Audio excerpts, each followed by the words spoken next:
আসসালামু আলাইকুম। Proctor IT institute A digital marketing basic course এর এপিসোড 13-এ আপনাদের সবাইকে স্বাগতম। গত এপিসোডে আমরা জানলাম ভিডিও মার্কেটিং সম্পর্কে। আজকের এপিসোড হচ্ছে আমাদের ওয়েব অ্যানালিটিক্স নিয়ে। এখন আপনাদের মধ্যে অনেকেরই মাথায় আসতে পারে যে ওয়েব অ্যানালিটিক্স ডিজিটাল মার্কেটিং এর ভিতরে কিভাবে আসলো। এটা তো আমার কাজ না, এটা তো ডাটা অ্যানালাইসিস যারা করে বা ডাটা অ্যানালিটিক্স নিয়ে যারা কাজ করে এটা তাদের জানার বিষয়। কিন্তু আপনাকে বুঝতে হবে যে একজন ডিজিটাল মার্কেটার হিসাবে আপনার দায়িত্ব কিন্তু শুধুমাত্রই ক্লায়েন্টের বিজনেস প্রমোশন করা না, যে আমি শুধু ফেসবুকে অ্যাড চালাই দিলাম অথবা আমি এসইওর জন্য কয়েকটা কিওয়ার্ড রিসার্চ করে দিলাম, কন্টেন্ট করে লিখে দিলাম, কয়েকটা ব্যাকলিঙ্ক এনে দিলাম, এতটুকুই কিন্তু আপনার কাজ শেষ না। আপনার আপনি যে মার্কেটিংটা করতেছেন সেই মার্কেটিংটা আসলে কতটুকু এফেক্টিভ সেটা জানার জন্য অবশ্যই আপনার ওয়েব অ্যানালিটিক্স সম্পর্কে ধারণা থাকতে হবে। ওয়েব অ্যানালিটিক্স অর্থাৎ গুগল অ্যানালিটিক্স হইতে পারে, তারপর হচ্ছে মাইক্রোসফট ক্ল্যারিটি হইতে পারে, এরকম বিভিন্ন টুল আছে সেগুলো দিয়ে মানে আমরা মেজার করি যে আমরা যে মার্কেটিংগুলো করতেছি সেগুলো কতটা এফেক্টিভ, অর্থাৎ কী লাভ হইতেছে বা না হইতেছে। এই ওয়েব অ্যানালিটিক্স সম্পর্কে জানতে হইলে আপনার তিনটা জিনিস সম্পর্কে আসলে জানা লাগে।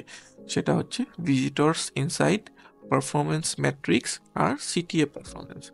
এখন এই তিনটা জিনিস কি আমি যদি একটু জাস্ট হালকাভাবে বলি, ভিজিটর ইনসাইটস বলতে বোঝায় যে ভিজিটররা কোথায় থেকে আসতেছে, তারা কি সরাসরি গুগল থেকে আসতেছে নাকি ফেসবুক থেকে আসতেছে, তাদের বয়স কেমন, এই জিনিসগুলোই হচ্ছে ভিজিটর ইনসাইট। তারপরে তারা মোবাইল ইউজ করতেছে নাকি এতটুকু।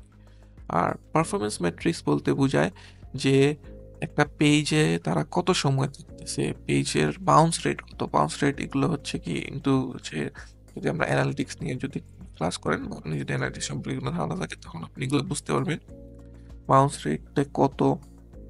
তারপরে হচ্ছে সে কয়বার একটা পেজে বিভিন্ন এলিমেন্টে ক্লিক করছে, এই জিনিসগুলো হচ্ছে পারফরমেন্স ম্যাট্রিক্স। সিটিএ পারফরমেন্স হচ্ছে যে আপনার যে ল্যান্ডিং পেজ হোক বা আপনার যে পেজটা আছে সেটার এন্ড গোল কি। ধরে নেন আপনার অ্যাবাউট আস পেজ অথবা কন্ট্যাক্ট পেজের মধ্যে কল একটা বাটন আছে, কল নাও, এবং আপনার বিজনেসের মেইন উদ্দেশ্য হচ্ছে কল, কাস্টমার যেন আপনাকে কল করে। সেই কল নাও বাটনে কি পরিমাণ ক্লিক করতেছে সেটা মেজার করা, এবং কল নাও বাটন না দিয়ে কি সাইন আপ নাও দিলে বেটার হইতেছে কিনা অথবা অন্য কিছু দিলে কি ধরনের পরিবর্তন হচ্ছে সেই জিনিসটা মেজার করা হচ্ছে সিটিএ পারফরমেন্স। এবং এই সবগুলো বিষয় একসাথে নিয়ে হচ্ছে ওয়েব অ্যানালিটিক্স। ওয়েব অ্যানালিটিক্স নিয়ে আমাদের ফিউচারে বিস্তারিত কোর্স থাকবে, কিন্তু আজকের এই বেসিকের জন্য এতটুকুই।